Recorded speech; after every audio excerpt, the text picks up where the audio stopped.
warahmatullahi wabarakatuh. Hello, good morning everyone. How are you today? I hope you're healthy.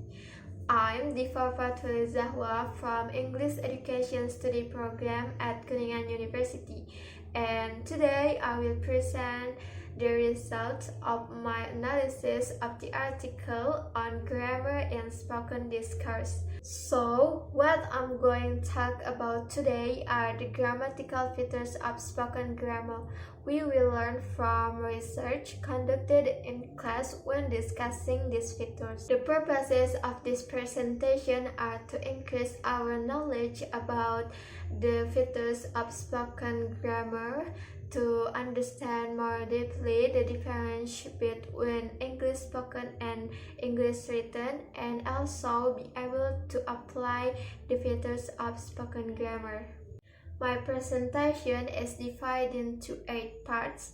First, I will explain the information of the article, then I will explain the background, the purpose of the study, methods, research result, discussion, and the last is conclusion and suggestion. Well, let me start with some general information on article. The title of this article is Features of Spoken English Grammar Mostly Used in Classroom Discussion in English Language Education Program. This article was written by Romi Febrianto from Institution IAIN Batu Sangkar, and this article is on subject and educational issue in teaching grammar for EFL students. So that's the information about the article I presented. Now let's turn to the background from this research. The background of this research.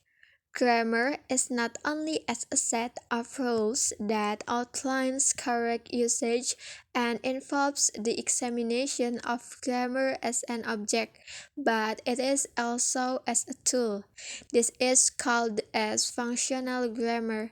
Functional grammar has wider implication and uses of language. It can be a best support and allow the speaker to be more clearly and accurately expressing their ideas in communication. Then, this also makes the grammar of spoken and written language differ. So, the background of this research is that we can be more clear and accurate when communicating using functional grammar. Also, we can be more understand about the difference between spoken and written language. The purpose of study. So, the study was conducted to analyze and find out the features of spoken English grammar that mostly occurred in classroom discussion. Now, the methods. The type of this research is descriptive qualitative research. This type of research determines and reports the way things are. Hence, this research explains the features of spoken English grammar mostly used in the classroom discussion at Graduate English Education Program at the State University of Padang. There were 2 instruments used to gather the data, namely observation sheet and video recorder. Observation sheet was used to observe how the features of spoken English grammar occurred during classroom discussion. Then, video recorder was used to record the students' utterances in the classroom discussion. The recording provided naturalistic material, and it was a kind of authentic instrument. Then, to see the percentage of the grammatical features of spoken English that mostly occurred in classroom discussion, the formula suggested by Sugiono 2010 was used. The formula is as follows: P equals F divided by N times 100%. P for percentage of grammatical features, F for frequencies of grammatical features, and N for number of grammatical features. Okay, this is the research result from the article. There are many research results, but I just take one example, and let's see the data research result. So this is one of the data collected using a video recorder instrument. There are the features of spoken grammar, also the indicator. So the number one is tail. The example of tail is reinforcement, like can affect the target language, and interrogative like right. And then number two is dexis.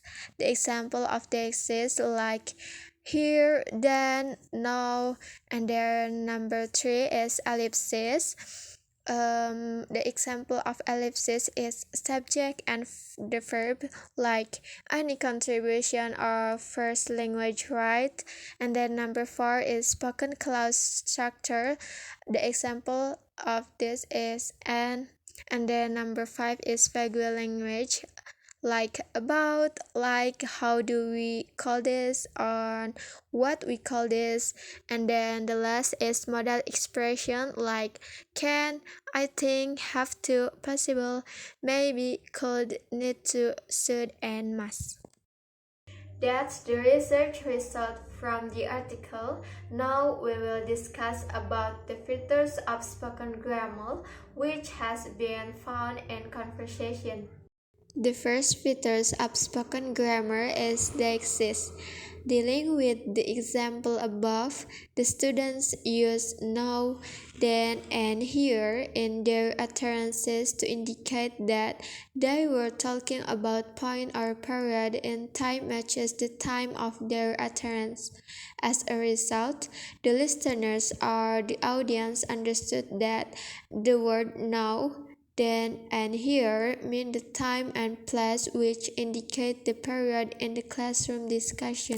The second is ellipsis. Ellipsis means that when the subject and verbs are omitted by the speaker. The occurrence of ellipses in students' utterances was not as many as they exist.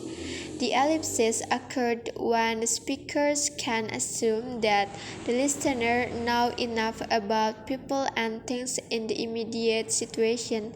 By using ellipses or omitting some words in the utterance, the speaker can create efficient and clear communication. The third is head and tails.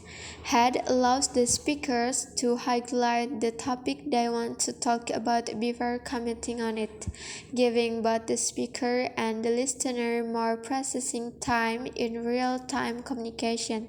Meanwhile, tail deal with the real-time processing and interactiveness of speech by allowing the speakers to both edit their comment and give evaluative statements of topic. The function of tail including clarifying a comment, expressing a personal attitude, and serving an interpersonal function. Then, number four is modal expression. The occurrence of modal expression was signed by the use of modal verbs, marginal modal, and semi-modals. Regarding to the data description, it was discovered some indicator in the five data recordings which indicated the modal expression. The indicators that were found in the form of words, phrases, and sentence. They were like maybe, can, I think, should, have to, could, may, possible, maybe, need to, must, and I don't know. The fifth is vague language. Vague language is signed by the individual general lexical terms like thing, stuff, and whatever, as well as high-frequency verbs. The function of vague language can be used when someone does not the name of something, like do you call it or what's it called it, etc. Then, when someone wants to make things sound less factual, like about, kind of, or sort of, and when someone wants to talk about groups and categories, like necklaces, bracelets, and things like that. Then, the last is spoken clause structure. Spoken clause structure related to the characteristic of spoken language that's spontaneous, with only limited planning and thinking time.